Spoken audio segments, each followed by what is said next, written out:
Live in high definition from the area's most experienced news team. This is NBC29 HD News at 6.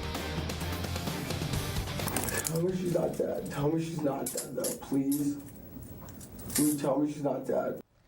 For the first time ever, we're hearing from convicted murderer George Huguely, the man responsible for a crime that rocked the Charlottesville community 5 years ago. Much of that case against Huguely relied on a 63-minute police interrogation tape. Tonight, with his appeals process now over, NBC29 has obtained a copy of that tape. Henry Graff spent hours reviewing the dramatic tape, and it was pivotal in this case, Henry. You know what? That tape helped move a jury to find George Huguely guilty of second-degree murder versus first-degree murder. Until now, we can only describe the confession tape for you, but tonight, the words straight from Huguely himself.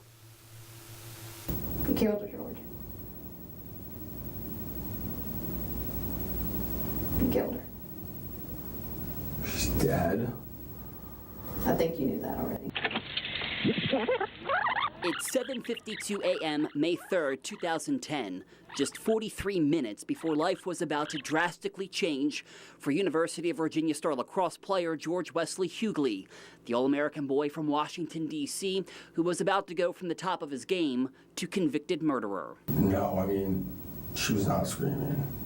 Yeah. She should have been, probably. She was Yeardley Love, a fourth-year student at UVA and lacrosse player who, just days earlier, Huguely called his girlfriend. I am investigating a case, all right, and you are being detained. Charlottesville Police Detective Lisa Best sat face-to-face with Huguely in the intense interrogation, hours after he broke into Love's 14th Street apartment, repeatedly shook her head against a wall, and left his ex-girlfriend face down in a pool of blood. Yeah, it was locked, yeah.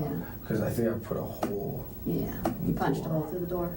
Pretty sure, actually, now. Yeah, that you said that, yeah. All right. Pretty sure. Why'd you do that? Because I want to talk to her. Do you believe he just wanted to talk to her about their rocky relationship? I do believe his intention was to go there and talk to her at first. I think that with the alcohol and his temper, and once he got in there, I think once she told him that she didn't want to talk to him, I think that's when it escalated at that moment. Hours earlier, Huguely hit the links with his dad at Wintergreen. A full day of drinking gave way to dinner here at the CNO in downtown Charlottesville, and even more alcohol. What happened next? What happened next, and she just kept hitting her head against the wall while she was sitting on the bed, and I was like, and I grabbed her and I like shook her. I was like, stop, like we need to like, and looked at her. I was like, we need to like talk about this. And like, I mean, I was holding her arms and stuff. In my view, the statement was of central importance. Did you choke her at one point? I may have grabbed her a little bit by the neck when we were like, but I never like strangled her. City prosecutor Dave Chapman secured the second-degree murder conviction against Huguely in 2012. During the trial, he played 63 minutes of the interrogation tape to the jury. On the one hand, was it premeditated? On the other hand, could you see in the interview that the suspect was surprised? NBC29 legal analyst Lloyd Snook says the confession wasn't Huguely's only issue at his trial. He could perfectly well have defended the case if the pictures weren't awful, if the medical injuries weren't awful. Ian Glumsky was on the jury that convicted Huguely. He declined to be re-interviewed about the tape, but says he hasn't wavered on what he said after the trial.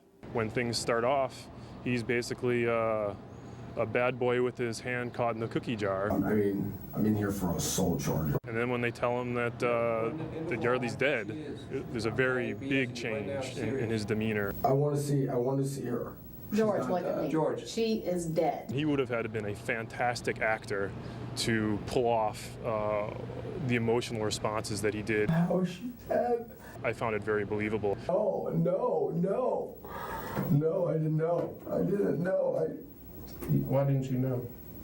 Why? She's not dead. But seeing a live person suffering. And it didn't get out of control. She's not dead. She's not dead. There's no way she's dead. There's no way. I didn't do it. No way. No way. That convinced me that he really had no idea first off, that at that point that she was dead, and that kind of therefore means he didn't go over there with the intention to kill her. 22-year-old, 22, and her life is done. Oh my God, kill me. It was very sad. You know, Yeardley's life was taken away from her, and then George making a very stupid decision. Fast forward, just 2 weeks after this interrogation, Huguely, a fourth year, would have graduated from UVA and begin his career in real estate at a firm in Washington, D.C.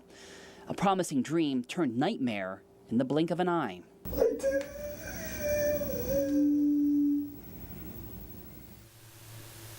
Huguely's final U.S. Supreme Court appeal was denied last month. He is serving a 23-year prison sentence right now at the Augusta Correctional Unit. Huguely declined a request for an interview on the story. The 28-year-old is set to be released from prison coming up in 2029. What about the feeling at this point from the Love family? Obviously, they've done a lot of really great work since then in terms of domestic abuse and partner abuse and whatnot. You know, I did reach out to the Love family, wanted to let them know that we did get a copy of this tape and that a story was coming together. They didn't understand the purpose behind it, but obviously respectfully declined to comment on this part of it. But as you said, the One Love Foundation is doing so much good in the world right now. All right, thank you, Henry. Thanks, Henry. We want to let you know that later tonight you will find the entire George Huguely interrogation tape on our website. We're working to post the video. It's in 3 pieces to a special page that's dedicated to the story at NBC29.com.